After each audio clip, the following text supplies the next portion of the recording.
Avant de commencer cette vidéo, je tenais à remercier toute l'équipe d'AutoPlus Youngtimer qui il y a quelques mois m'ont contacté pour réaliser un article sur la chaîne et plus récemment de venir participer à une journée circuit organisée par AutoPlus Youngtimer sur le circuit de Vendée. Cette journée prendra place le 6 juin et si vous êtes intéressé, vous pouvez disposer de moins 20% grâce au code affiché à l'écran. Le circuit sera ouvert à tous et vous pourrez venir me rencontrer avec l'Alpine et voir toute l'équipe d'AutoPlus ainsi qu'un nombre de passionnés. Je vous laisse évidemment toutes les informations nécessaires en description et je tiens à préciser que je ne suis absolument pas sponsorisé par AutoPlus d'une quelconque manière, ça s'est vraiment fait naturellement. Et personnellement, venant de quelqu'un qui lisait AutoPlus classique étant petit, bah c'est une certaine fierté. Donc voilà, j'espère voir certains d'entre vous le 6 juin et profitez bien de la vidéo.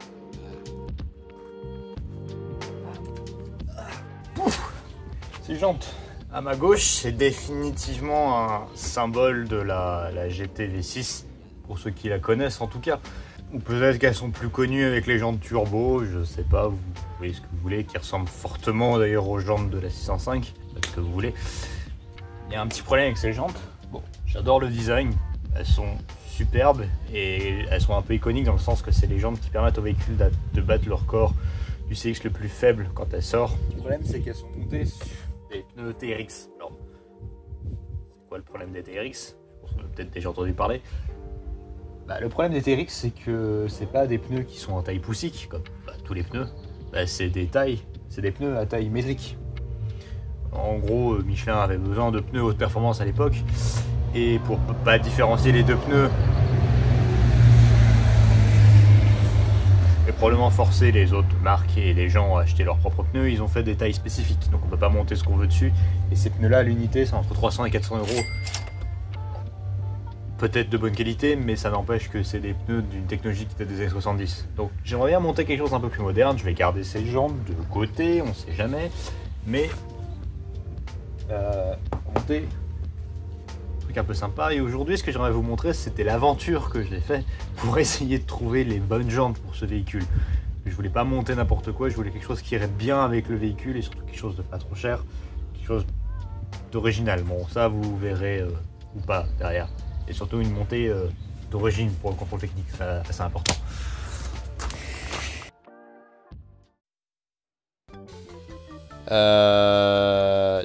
JP. On trouve des jantes pour l'Alpine. Les jantes Tolk. Je sais même pas les tailles de jantes. Taille roue, Alpine, GTA. Taillepneu.com, ça a l'air voilà. Alors qu'est-ce qu'on a? 4 par 100. C'est comme une Golf 2. Ça nous laisse du choix. C'est le pattern de Volkswagen, je crois, plein de trucs. Alors les montées d'origine, je crois que pour la turbo, c'est du 205 et du 245. Bon, on est sur de la grosse jante à l'arrière quand même. Ce que je voulais te montrer, JP, c'est il y a un topic sur un forum de voitures alpines. Et les gens ont posté, les jantes qui ont posté, qu'ils ont monté sur leur gaze. Donc j'aimerais bien savoir ton avis. On dirait bien la première, on dirait d'origine. T'es malin toi. J'en ai vu beaucoup, l'enjoliveur est peint de la couleur de la caisse. Alors vu que moi ils sont grises, difficile à dire. Si on plaisante, hein, si j'offusque un des membres, bon, tant pis pour vous. Pour les jantes de turbo, hein, c'est classico, mais c'est un petit peu trop classico à mon goût, puis il faut les trouver. Hein. Les jantes de Le Mans, pareil, contrefaçon BBS, introuvable. Où ça vaut une couille. Les jantes Gotti, donc qui étaient montées sur la Europa Cup. Tu sais ce que c'est, la Europa Cup? Alors non, le problème c'est que c'est des moyeuses sur mesure, c'est du 5 boulons. Magnifique. Et oui. BBS. Bon. Classique. Moi j'aime pas. Sous les années 80, j'aime pas non plus. Moi j'aime pas. Les BBS sur une Golf ou un truc ça passe crème, mais sur une GTA j'aime pas du tout. Ça c'est je sais pas, peut-être des Gotti ou je sais pas ce que c'est. Ouais, alors juste pour dire ça comme ça, hein, Quoi? Ça fait trop de détails. C'est chargé, mais je cherche des jantes qui rappellent un peu celles d'origine, genre un design sobre, genre quelque chose de plat, je sais pas. Mais il faut... La GTA, elle a des lignes pures, Si tu commences à la charger comme ça, moi je trouve ça chargé. C'est pas laid, mais je trouve ça chargé. Ça me... Ouais, alors l'angle bof, mais désolé, c'est dégueulasse. Ça fait très tuning, ça. Ça doit être des Gotti, je pense aussi. C'est Alors, magnifique. il y a les dérivés. Ah, C'est des Azev, mais j'avais ouais, dit... les deuxièmes aussi. Je crois qu'elles existent qu'en 17 pouces. Moi je trouve ça gros. Ah bon. Ouais, Pas beaucoup de gomme, mais c'est joli. 7,5 par 16. 5 par 16. Ouais, mais c'est quoi? On avait dit du 9 ou du 10 en largeur à l'arrière. Comptoir du tuning, ça c'est un bon site. Ça se voit. 9 par 16. Ouais, par contre, bonjour le prix. La jante. Ah, la jante, bah oui. Ça va. Ça va, ouais, bah tu me la Ça payeras. va, tu roules en Alpine, hein, t'as les... Connard. C'est dégueulasse, Là, désolé. ça fait très Ford Mustang. Là, c'est un peu gros. Alors, on va pas se le cacher, bon. Une putain de donk. Non, trop chargé. C'est chargé. Ça rappelle un peu celle d'éléments. Parce que ça remplit bien les ailes. C'est pas le pire truc que j'ai vu. C'est sympa une GT en noir d'ailleurs. Ouais, c'est rare. Ça lui va bien, hein, franchement. Ça doit être du Gotti aussi, ouais. Et les Gotti, c'est pas... D'ailleurs, tu remarqueras, si on apprenait à lire, c'est écrit tout ici. Ça fait ancien, les Gotti. Après, bon. Il y a le rappel de la carrosserie. Il y a le rappel de la carrosserie, c'est sympa. Ça existe encore, un Gotti, hein. Juste à qu'on rigole, hein, les... Super photos. Dégage. Il y a les prix, là. Non. Non. 72 000 euros, ça me semble cher. Ouais, c'est ce que je vois ça, parce que 72 000 euros... C'est la jante.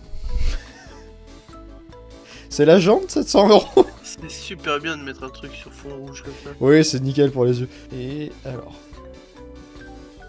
Ah, ça je connais, ça. Ouais, Alors... Notre ami Le Bon Coin va nous éclaircir sur les jantes 4 par 100. c'est super bien. Ça C'est fait quoi très- cette merde? Ouais, franchement, ça ira parfaitement. Ah, franchement... Oh putain, c'est un col... Ah non, j'ai cru qu'il était en claquette chaussette. Non. Oh là là. Ouais, Noroto serait fier. Putain, magnifique. Alors là, Absolument sublime. ça rajoute une plus-value au véhicule. Ah bah là c'est bon mon copain. Pourquoi les pneus ils sont comme ça? Pourquoi ils sont stretch comme T'as ça? flanc tendu. C'est plus tendu là, c'est à flanc pas posé. C'est espace ça non? Ou c'est Fuego, c'est quoi? Je sais pas, mais ça peut être une Clio. Qu'est-ce que ça faut sur les Clio 2? À 14 pouces c'est un peu petit. J'en ai déjà vu des comme ça. En vrai, c'est un style. Mais... Oh, c'est une Golf 100 en plus. Oh, c'est une Golf 2. Alors, Tu feras un rappel par rapport à ta Golf. ouais, super. Ouais. Bon, Grand choix, hein. c'est grand choix. Hein. une coccinelle. Coccinelle. C'est une coccinelle. Moteur en 4 par 100. Ça fait... Que font les gens chez Volkswagen? Alors oui, hein, une anecdote que Ça j'ai avance découvert, si une jante existe, elle sera montée sur une Golf, modifiée, coupée s'il le faut, mais elle existera sur une Golf 2. Parce que les noms de jantes de turbo, d'Alpine Turbo, j'ai vu monter sur des Golf 2, c'est un délire. Et pas les fines, hein, les larges. Ça passe dans l'aile, Ouais, t'inquiète. Attends. ça tienne la route. C'est bien, tu tapes jante Alpine Turbo Golf 2, c'est genre déjà R5 Alpine. Alors, il y a les jantes Ronal, mais je crois qu'elles seront pas... Ils en ont pas d'assez larges. Parce qu'en vrai... Et les Ronald aussi. Je kiffe, vraiment, j'adore. Et 7 par 15, donc ça va pour l'avant. Mais c'est Ouais, tout. pour l'arrière, ça va faire... Ça va faire petit, quoi. Bon. Bah, ça nous avance pas trop. Si, les ASL. Non, pas d'az... T'as vu le prix? 400 euros, c'est pas cher, les jantes. Si. 16 pouces 4 par 100. Oui. C'est quoi la largeur? T'es monté sur une Golf 3. Bah tiens. Je pense que ça va être un peu petit, hein, je veux pas... Oh là, aïe, ça commence à faire cher. Ah, Oh, sympa. Ah ouais, non, c'est du 5 écrou. c'est pas grave, t'en mets 4. Bon, bah écoute, mon JP, merci pour ton avis, hein. Je vais pas en tenir compte, mais On va finir avec des jantes tôle. je vais mettre en jante tôle. Voilà. Bon, la réalité, c'est que j'avais déjà une idée assez arrêtée de ce que je voulais en jante, et les Robert m'attirent depuis un petit moment, en réalité. Je sais que les avis divergent sur ces jantes, mais elles sont... elles sont d'époque, un peu comme les Azev, et bon, elles se trouvent à prix très raisonnable, parce que quand j'avais commencé à chercher à l'époque, on le trouvait sur le Bon Coin à prix honnête pour des 7. Et puis bon, j'ai continué à chercher, à attendre la bonne paire de jantes. J'ai eu des faux espoirs, contacté des gens qui les vendaient beaucoup trop cher, des gens qui les vendaient pas spécialement cher, des gens qui répondaient pas, des gens qui vendaient des jantes en sale état, des gens qui ne connaissaient pas l'état de leurs jantes, les gens qui ne connaissaient pas la taille de leurs jantes. Et je me suis rendu compte de quelque chose, un jour, en faisant une recherche sur Google, pour avoir des tailles de jantes.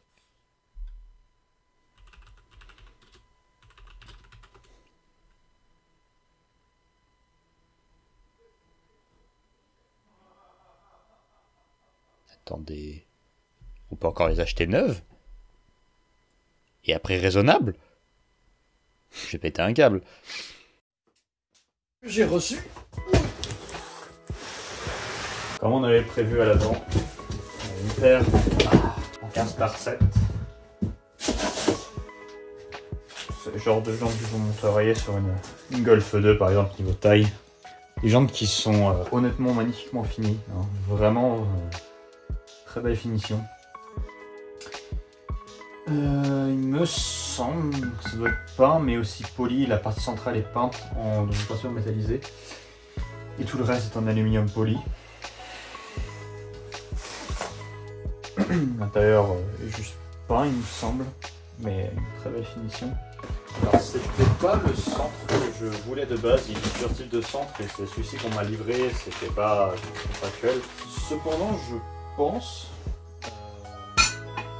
que ça ira vraiment bien avec le véhicule. Attends, t'es pas exact, je vais me rendre compte. Et je pense que ça devrait rendre plutôt bien au final. La traction principale, c'est les 16 pouces. En 16. Barre 9. Voilà la bête.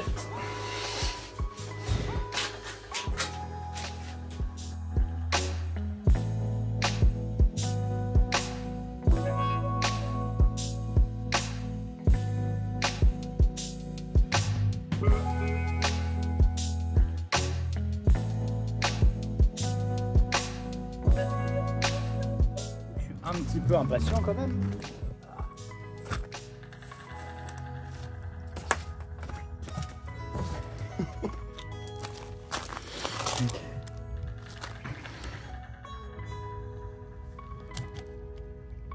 Il y a au moins un pouce et demi en plus. Déjà ça va bien remplir les ailes.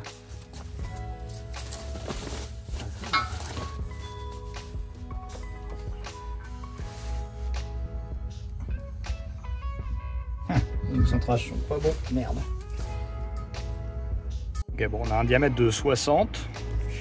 Qui m'en a l'air d'avoir du 58 ou quelque chose proche, donc ça pouvait pas aller. Il va falloir que je retrouve des anneaux de centrage. J'espère que c'est pas trop cher. Du coup, on va mesurer la taille du bon diamètre pour les jantes, pour les anneaux de centrage. Je dirais 73 sur le grand diamètre. Et sur le diamètre intérieur, 63. Ça correspond à aucun des diamètres que je vais mesurer l'anneau de centrage, ça sera plus simple. Une éponge écrit dessus. Focus. Focus. Le focus. Et le focus. Bref, c'est écrit dessus, croyez-moi.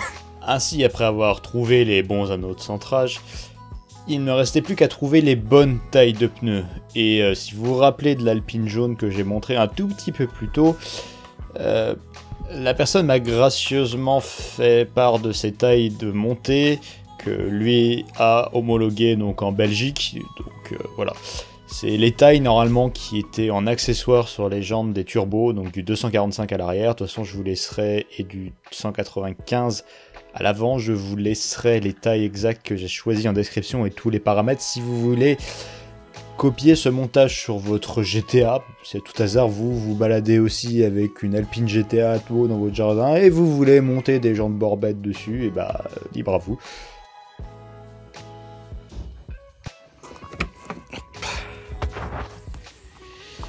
Qui dit qu'on avait besoin d'un pick-up? Pas moi. Bon, et puis maintenant, bah il n'y a plus qu'à, hein. Il faut les monter. Et pour rapidement parler des pneus que j'ai montés, la plupart des gens sur leur GTA en montée turbo montent des Toyo CF2 qui sont les seuls pneus qu'on trouve donc sur un set de 4 où on peut avoir toutes les dimensions adaptées à la GTA. J'ai des mauvaises expériences avec Toyo pour moi, c'est des pneus qui ne tiennent pas dans le temps, qui craquent souvent. Alors peut-être que c'est personnel, mais sur les 2 montées que j'ai eues en Toyo, c'est ce qui s'est passé sur des CV2. Donc à l'avant, j'ai monté une paire de Hankook Ventus d'occasion qui avait quelques années et quasiment pas de kilomètres, que j'ai eu à très bas prix. Et à l'arrière, j'ai mis le prix, j'ai acheté de la qualité, j'ai mis des Bridgestone Potenza qui, d'après pas mal de monde, sont des pneus légendaires en termes de tenue de route. Donc voilà, voilà ce que j'ai choisi, voilà.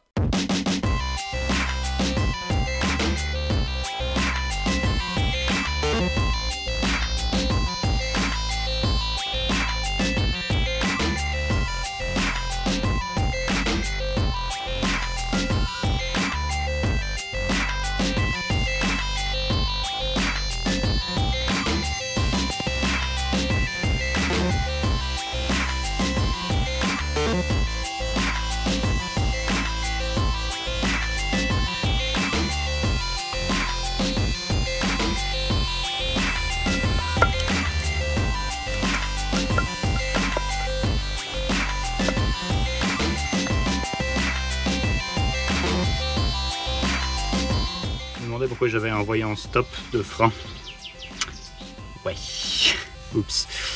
Voilà, on n'y a vu que du feu. Et j'en profite pour le raccourcir un peu parce que je sais pas pourquoi ce cap de ce témoin d'usure faisait 6 km de long.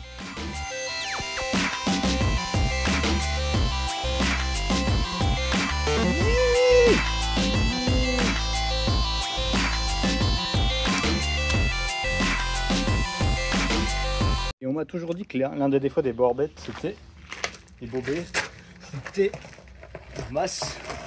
Je voulais juste les comparer aux pneus d'origine. On est environ à 15 kg, 15,5. On est environ à 18 kg. Donc on gagne quand même 3 kg. Mais comme je vous l'ai dit, elle est plus grosse. Donc c'est pas choquant. J'aurais fallu le faire avec l'avant, mais je les ai déjà montés. J'ai la flemme de les placer. Ah, vous voyez absolument rien. Je vous mens pas, promis. Bonjour, vous voulez m'aider? Non?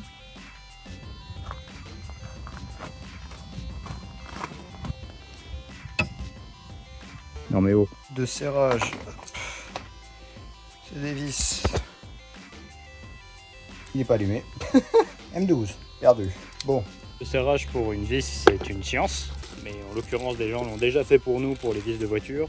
Et pour une vis de 12 mm, il faut compter un couple d'environ 100 Nm. Donc, voilà.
Voir à peu près bien.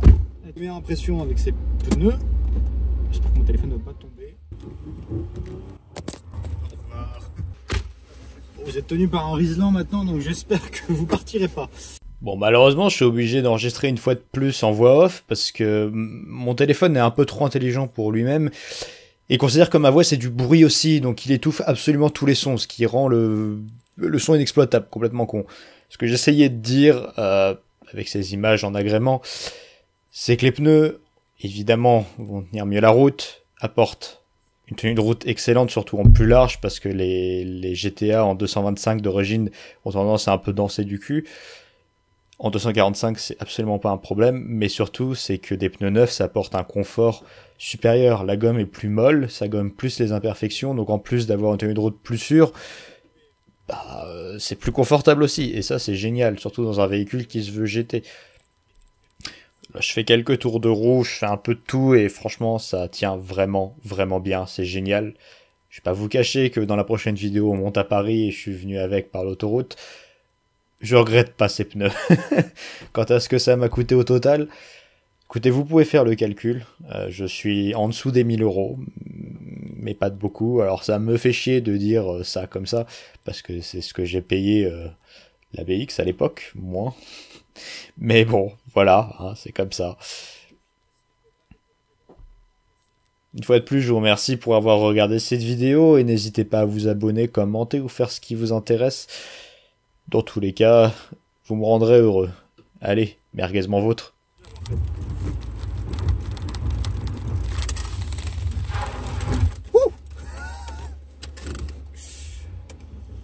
Alors, j'ai failli finir dans une poubelle. J'étais concentré sur ce que je disais et voilà.